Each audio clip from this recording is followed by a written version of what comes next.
ప్రభుత్వానికి సంబంధించిన ఆస్తులు ఉన్నాయని కూడా దాని మీద కూడా విచారణ జరుపుతుంది. ముందుగా అటవీ భూములు ఉన్నాయన్నారు, తర్వాత అటవీ భూములు లేవు, దాని ఏమంటారు మన కొన్ని ప్రభుత్వ ఆస్తులకు సంబంధించి ఉన్నాయి అనేది అక్కడ వచ్చింది. అయితే ఇప్పుడు వీళ్ళ గొడవ ఏంటంటే జగన్ 2019 ఆగస్టు 31న ఈ దీంట్లో ఉన్న తన షేర్లను విజయమ్మకు గిఫ్ట్ డీడ్గా ఇచ్చాడు. ఎంఓయూ చేసుకున్నారు గిఫ్ట్ ఇస్తున్నట్టుగా. అదేంటంటే ఇందులో సండూర్ పవర్కి కొన్ని షేర్లు ఉన్నాయి, భారతిరెడ్డికి కొన్ని షేర్లు ఉన్నాయి, క్లాసిక్ రియాలిటీ అనే ఒక జగన్ కంపెనీకి కొన్ని షేర్లు ఉన్నాయి. ఈ 3 రకాల షేర్లను దాదాపు 1,21,00,000 షేర్లు అనమాట అవి. ఆ షేర్లను విజయమ్మకి ఇస్తున్నట్టుగా ఒప్పందం చేసుకున్నారు గిఫ్ట్గా 2021 జూన్ 2న ఇస్తున్నట్టుగా.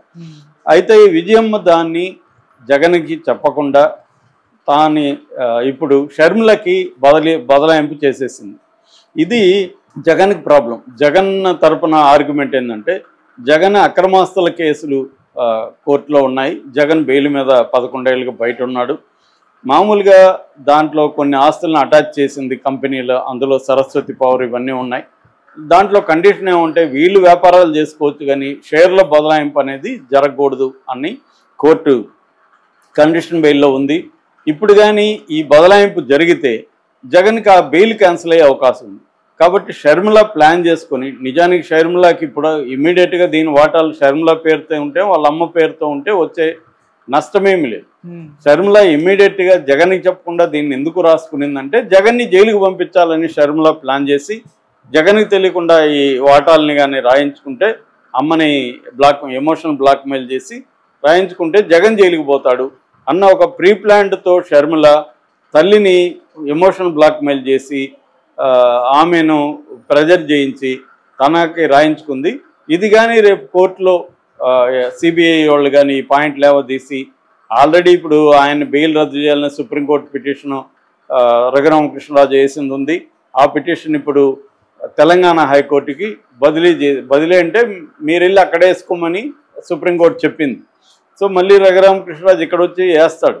వేసినప్పుడు ఆయన విషయంలో రేపొద్దున చూడు బెయిల్ కండిషన్లు ఇలా ఉన్నాయి, ఆస్తులు బదలాయింపు చేయకూడదు కానీ జగన్ చేశాడు చూడండి అని కానీ పెడితే జగన్ బెయిల్ క్యాన్సిల్ అవుతుంది కదా అనేది జగన్ తరపున మాట్లాడుతున్న వాళ్ళ ఆర్గ్యుమెంట్.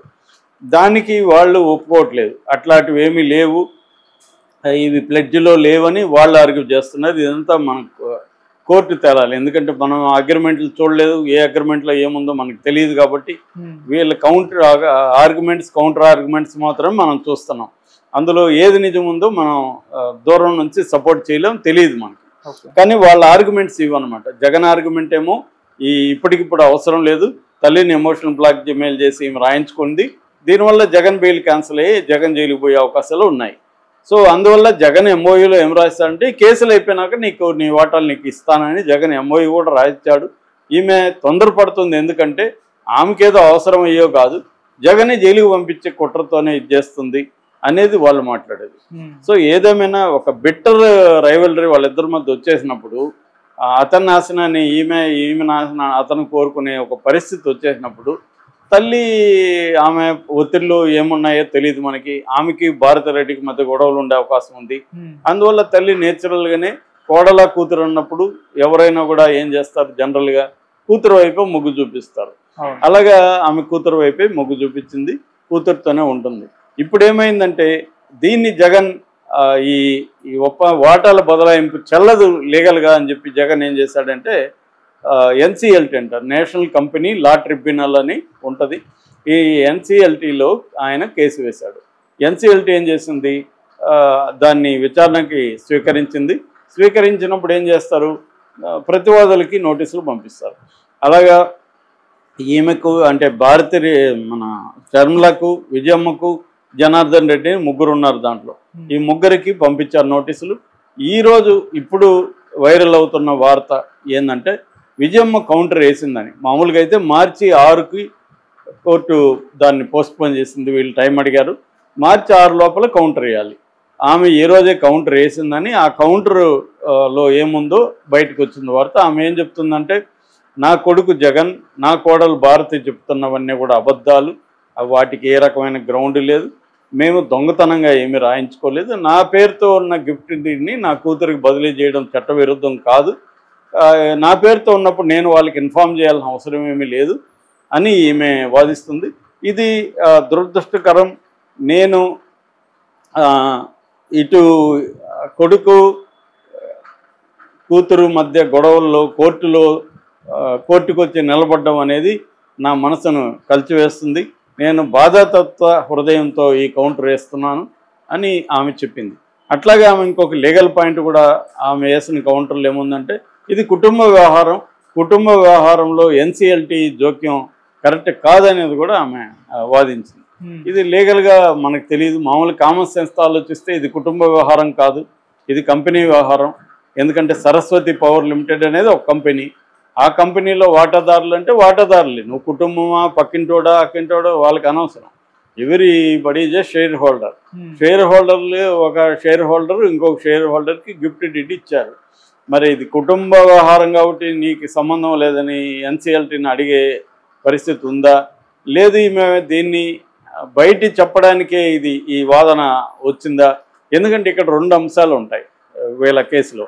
మామూలుగా వేరే కుటుంబ వ్యవహారాల్లో అయితే అది లీగల్గానే ఉంటుంది. ఇక్కడ రాజకీయంగా కూడా ఈ కేసు బలమైంది. ఎందుకంటే తెలుగుదేశానికి దీనికి సంబంధమే లేదు. కానీ ఈమె లెటర్ ఫస్ట్ ఎక్కడొచ్చింది? తెలుగుదేశం అఫీషియల్ హ్యాండిల్లో షర్మిల లెటర్ పబ్లిష్ అయిందని అర్థం ఏమిటి? షర్మిల తెలుగుదేశం కొమ్మక్కైనట్టు క్లియర్గా అర్థమవుతుంది.